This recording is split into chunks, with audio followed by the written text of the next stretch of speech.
това видео ще ви запознаем как се изготвя файл за електронен трудов запис при изменение на служител в модул ТРЗ.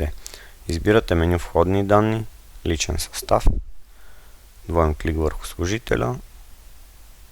В менюто за документи избирате електронен трудов запис по член 62 от Кодекса на труда. В голямото бяло поле натискате десен бутон Нов документ. Тук може да си разширите полетата, за да ви е по-удобно. Полетата, които се попълват при изменение са код корекция, избира се отпадащото меню,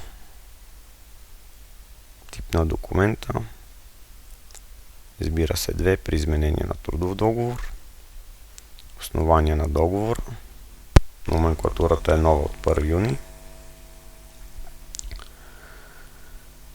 дата на сключване на допълнителното споразумение, анекса,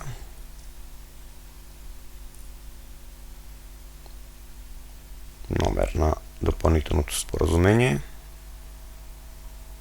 Анекса влиза в сила от променяме заплатата, примерно, и запазваме данните. След това си избира меню справки, експорт на данни към други модули. Ето за по член 62 от Кодекса на труда.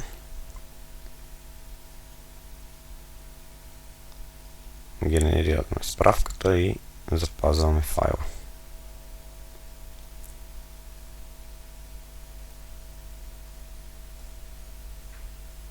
Следващата стъпка е да влезнете в нашия сайт bulumaroffice.com и да изберете меню Конвертори.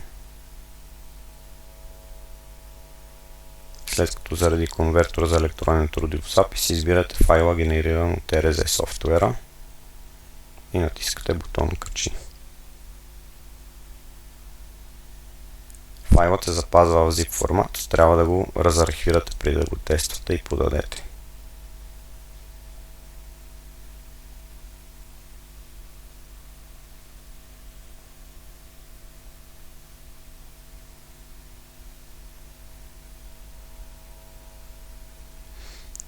След като сте изготвили файла, можете да го тествате с програмата за тест на NAP.